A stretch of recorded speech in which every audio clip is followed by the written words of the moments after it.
ਚਾਰ ਅਚਾਰ ਰਹੇ ਉਰਜਾਏ। ਜਿਹੜੇ ਸੰਸਾਰ ਦੇ ਵਿੱਚ ਲੋਕ ਨੇ ਉਹ ਅੱਛੇ ਕਰਮ ਬੁਰੇ ਕਰਮ ਚਾਰ ਆਚਾਰ ਉਹਨਾਂ ਦੇ ਵਿੱਚ ਜਿਹੜੇ ਹੈ ਉਲਝੇ ਹੋਏ ਨੇ। ਲੇਕਿਨ ਇਨਸਾਨਾਂ ਨੂੰ ਇਹ ਨਹੀਂ ਪਤਾ ਪਾਪ ਪੁੰਨ ਦੋਏ ਏਕ ਸਮਾਨ।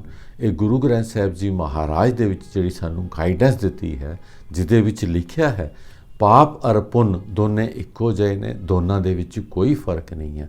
ਲੇਕਿਨ ਉਹਨਾਂ ਨੇ ਇਸ ਤੋਂ ਇਲਾਵਾ ਅਗਰ ਇਹ ਦੋਨੇ ਬਰਾਬਰ ਨੇ ਤਾਂ ਇਨਸਾਨ ਦੇ ਕੋਲ ਕੀ ਹੋਣਾ ਚਾਹੀਦਾ ਹੈ, ਇਸ ਬਾਰੇ ਜਿਹੜੀ ਗੁਰੂ ਗ੍ਰੰਥ ਸਾਹਿਬ ਜੀ ਮਹਾਰਾਜ ਦੇ ਵਿੱਚ ਗਾਈਡੈਂਸ ਦਿੱਤੀ ਹੈ, ਮੈਂ ਉਹ ਤੁਹਾਡੇ ਨਾਲ ਹੁਣ ਸਾਂਝੀ ਕਰਨ ਲੱਗਿਆ ਹਾਂ।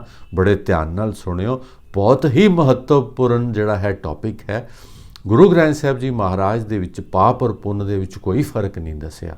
ਉਹਨਾਂ ਨੇ ਮਾਨ ਔਰ ਅਪਮਾਨ ਦੇ ਵਿੱਚ ਕੋਈ ਫਰਕ ਨਹੀਂ ਦੱਸਿਆ, ਅੱਛੇ ਔਰ ਬੁਰੇ ਦੇ ਵਿੱਚ ਕੋਈ ਫਰਕ ਨਹੀਂ ਦੱਸਿਆ। ਉਹ ਕਹਿੰਦੇ ਨੇ ਇਹ ਦੋਨੇ ਇੱਕੋ ਨੇ, ਕਿਉਂ ਇਹ ਜਿਹੜਾ ਸੰਸਾਰ ਹੈ ਇਹ ਸਾਰਾ ਚੱਲਦਾ ਹੈ ਅੱਛੇ ਔਰ ਬੁਰੇ ਦੇ।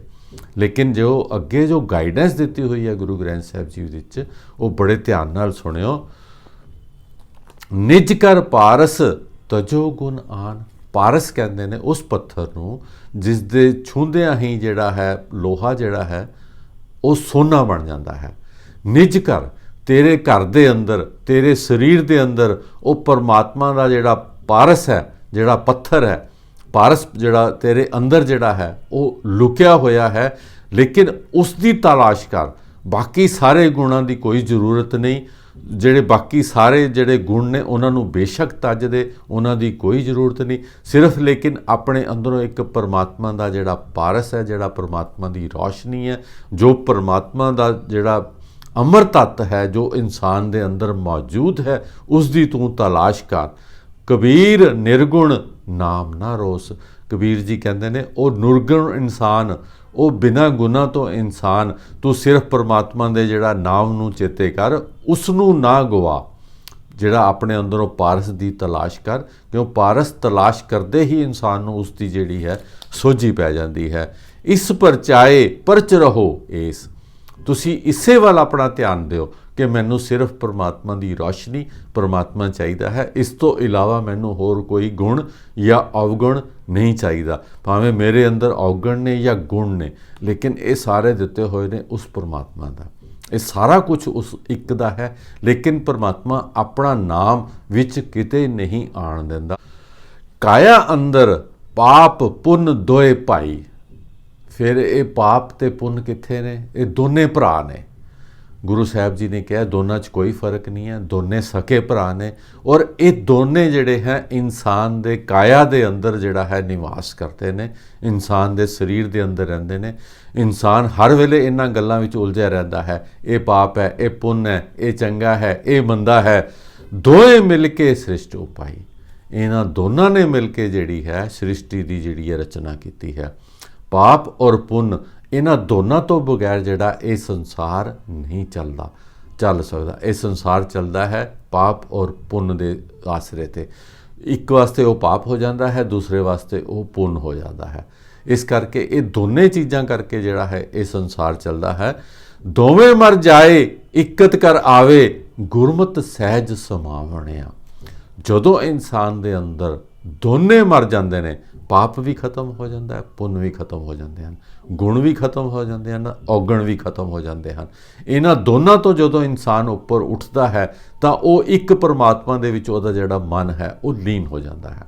ਉੱਥੇ ਫਿਰ ਉਸ ਨੂੰ ਇੱਕ ਨਜ਼ਰ ਆਉਂਦਾ ਹੈ, ਨਾ ਕੋਈ ਪਾਪੀ, ਨਾ ਕੋਈ ਪੁੰਨੀ, ਨਾ ਕੋਈ ਅੱਛਾ, ਨਾ ਕੋਈ ਬੁਰਾ, ਨਾ ਜ਼ਿੰਦਗੀ, ਨਾ ਮੌਤ। ਇਹ ਜਿਹੜੀਆਂ ਸਾਰੀਆਂ ਚੀਜ਼ਾਂ ਨਜ਼ਰ ਆਉਣੀਆਂ ਜਿਹੜੀਆਂ ਬੰਦ ਹੋ ਜਾਂਦੀਆਂ ਨੇ, ਤਾਂ ਉਹ ਇੱਕ ਦੇ ਘਰ ਦੇ ਵਿੱਚ ਚਲਾ ਜਾਂਦਾ ਹੈ, ਪਰਮਾਤਮਾ ਦੇ ਘਰ ਦੇ ਵਿੱਚ ਚਲਾ ਜਾਂਦਾ ਹੈ ਅਤੇ ਸਹਿਜ ਅਵਸਥਾ ਵਿੱਚ ਚਲਾ ਜਾਂਦਾ ਹੈ। ਫਿਰ ਉਸ ਦਾ ਖਾਣਾ ਪੀਣਾ, ਹੱਸਣਾ ਸੌਣਾ ਜਿਹੜਾ ਹੈ ਸਾਰਾ ਸਹਿਜ ਅਵਸਥਾ ਦੇ ਵਿੱਚ ਹੁੰਦਾ ਹੈ, ਸ਼ਾਂਤੀ ਨਾਲ ਹੁੰਦਾ ਹੈ। ਉਹ ਜ਼ਿੰਦਗੀ ਜਿੰਦਾ ਚਲਾ ਜਾਂਦਾ ਹੈ, ਜ਼ਿੰਦਗੀ ਦੇ ਪ੍ਰਵਾਹ ਦੇ ਵਿੱਚ ਵਹਿੰਦਾ ਚਲਾ ਜਾਂਦਾ ਹੈ, ਲੇਕਿਨ ਰਹਿੰਦਾ ਪਰਮਾਤਮਾ ਦੀ ਯਾਦ ਦੇ ਵਿੱਚ ਹਮੇਸ਼ਾ ਹੈ।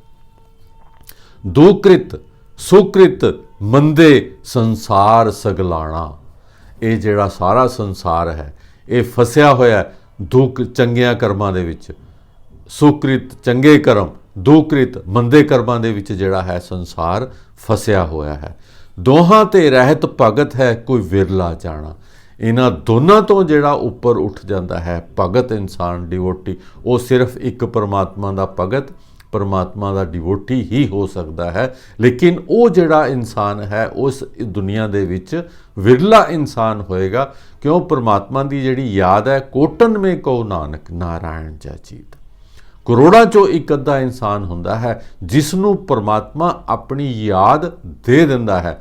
ਪਰਮਾਤਮਾ ਦੀ ਯਾਦ ਪਰਮਾਤਮਾ ਤੋਂ ਇਲਾਵਾ ਸਾਨੂੰ ਕੋਈ ਨਹੀਂ ਦੇ ਸਕਦਾ, ਲੇਕਿਨ ਪਰਮਾਤਮਾ ਹਰ ਇਨਸਾਨ ਦੇ ਅੰਗ ਸੰਗ ਹੈ, ਰਮਿਆ ਹੋਇਆ ਹੈ, ਸਮਾਇਆ ਹੋਇਆ ਹੈ।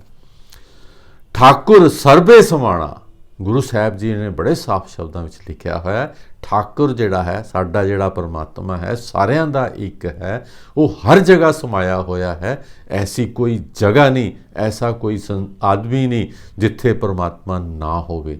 ਉਸ ਪਰਮਾਤਮਾ ਦੀ ਬੇਅੰਤਤਾ ਬਾਰੇ ਸਿਰਫ ਉਹ ਆਪ ਹੀ ਦੱਸਦਾ ਹੈ, ਕਿਉਂ ਜਿਹੜਾ ਪਰਮਾਤਮਾ ਹੈ ਉਹ ਬੇਅੰਤ ਹੈ, ਉਸ ਦਾ ਅੰਤ ਕੋਈ ਨਹੀਂ ਪਾ ਸਕਦਾ, ਅਤੇ ਨਾ ਹੀ ਇਨਸਾਨ ਦੀ ਜਿਹੜੀ ਸਮਝ ਦੇ ਵਿੱਚ ਹੈ। ਜਿਹੜਾ ਪਰਮਾਤਮਾ ਹੈ ਇਨਸਾਨ ਦੀ ਸਮਝ ਤੋਂ ਪਰੇ ਹੈ, ਲੇਕਿਨ ਅਸੀਂ ਉਸ ਨੂੰ ਸਮਝ ਨਾਲ ਸਮਝਣ ਦੀ ਕੋਸ਼ਿਸ਼ ਕਰਦੇ ਹਾਂ। ਪਰ ਜਦੋਂ ਪਰਮਾਤਮਾ ਆਪਣੀ ਸੋਝੀ ਦਿੰਦਾ ਹੈ, ਸਮਝ ਦਿੰਦਾ ਹੈ, ਉਸ ਵੇਲੇ ਇੰਨੀ ਕੀ ਸਮਝ ਆਉਂਦੀ ਹੈ ਵੀ ਮੈਨੂੰ ਸਮਝ ਨਹੀਂ ਆਈ। ਅੰਤਰਵਸਤ ਮੂੜਾ ਬਾਹਰ ਪਾਲੇ, ਬੜੇ ਕਲੀਅਰ ਕੀਤਾ ਹੋਇਆ ਹੈ ਪਰਮਾਤਮਾ ਕਿੱਥੇ ਰਹਿੰਦਾ ਹੈ, ਅੰਦਰ।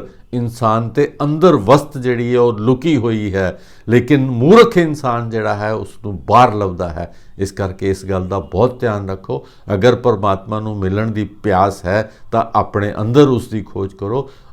ਹੈ ਭਾਵੇਂ ਸਭ ਜਗ੍ਹਾ 'ਤੇ ਹੈ, ਸਾਰਿਆਂ ਦਾ ਹੈ, ਲੇਕਿਨ ਇਸ ਦੀ ਜਿਹੜੀ ਰਚਨਾ ਹੈ, ਜੋ ਉਸ ਦੀ ਜਿਹੜੀ ਹੈ ਬੇਅੰਤਤਾ ਹੈ, ਉਸ ਨੂੰ ਕੋਈ ਇਨਸਾਨ ਜਿਹੜਾ ਹੈ ਸਮਝ ਨਹੀਂ ਸਕਦਾ। ਬੁਰਾ ਭਲਾ ਤਿੱਚਰ ਆਖਦਾ ਜਿੱਚਰ ਹੈ ਦੋਹੂ ਮਾਈ, ਜਦੋਂ ਇਨਸਾਨ ਦੋਹਾਂ ਦੇ ਵਿੱਚ ਹੈ ਉਦੋਂ ਤੱਕ ਇਨਸਾਨ ਜਿਹੜਾ ਹੈ ਉਹ ਕਹਿੰਦਾ ਹੈ ਇਹ ਬੁਰਾ ਹੈ, ਇਹ ਭਲਾ ਹੈ, ਇਹ ਚੰਗਾ ਹੈ, ਇਹ ਮਾੜਾ ਹੈ, ਇਹ ਪਾਪ ਹੈ, ਇਹ ਪੁੰਨ ਹੈ, ਇਹ ਖੂਬਸੂਰਤ ਹੈ, ਬਦਸੂਰਤ ਹੈ। ਗੁਰਮੁਖ ਏਕੋ ਬੂਝਿਆ ਇੱਕ ਸਮਾਹੇ ਸਮਾਏ, ਫਿਰ ਕਿਹੜਾ ਇਨਸਾਨ ਉਸ ਨੂੰ ਇੱਕ ਨੂੰ ਬੁੱਝ ਸਕਦਾ, ਇੱਕ ਦੇ ਵਿੱਚ ਲੀਨ ਹੋ ਜਾਂਦਾ ਹੈ, ਫਿਰ ਉਸ ਨੂੰ ਸਾਰੇ ਪਾਸੇ ਇੱਕੋ ਹੀ ਨਜ਼ਰ ਆਉਂਦਾ ਹੈ, ਉਹ ਹੈ ਸਿਰਫ ਗੁਰਮੁਖ ਇਨਸਾਨ। ਗੁਰਮੁਖ ਇਨਸਾਨ ਕੀ ਕਰਦਾ ਹੈ, ਉਸ ਇੱਕ ਨੂੰ ਬੁੱਝ ਲੈਂਦਾ ਹੈ ਅਤੇ ਉਸ ਦਾ ਜਿਹੜਾ ਮਨ ਹੈ ਇੱਕ ਦੇ ਵਿੱਚ ਲੀਨ ਹੋ ਜਾਂਦਾ ਹੈ। ਇਹ ਕੰਮ ਜਿਹੜਾ ਹੈ ਕਰਨਾ ਪਰਮਾਤਮਾ ਨੇ ਹੀ ਹੈ ਸਾਰਾ ਕੁਝ, ਕਿਉਂ ਪਰਮਾਤਮਾ ਦੀ ਰੌਸ਼ਨੀ ਪਰਮਾਤਮਾ ਤੋਂ ਇਲਾਵਾ ਸਾਨੂੰ ਕੋਈ ਨਹੀਂ ਦੇ ਸਕਦਾ। ਪਰਮਾਤਮਾ ਹਰ ਇਨਸਾਨ ਦੇ ਅੰਗ ਸੰਗ ਵਸਦਾ ਹੈ। ਗੁਰਮੁਖ ਬਾਰੇ ਵੀ ਗੁਰੂ ਗ੍ਰੰਥ ਸਾਹਿਬ ਜੀ ਮਹਾਰਾਜ ਦੇ ਵਿੱਚ ਬੜਾ ਸਾਫ਼ ਲਿਖਿਆ ਹੋਇਆ, ਉਹ ਕਹਿੰਦੇ ਨੇ ਗੁਰਮੁਖ ਹੋਵੇ ਸੋ ਏਕਸ ਸਿਉ ਲਿਵ ਲਾਏ।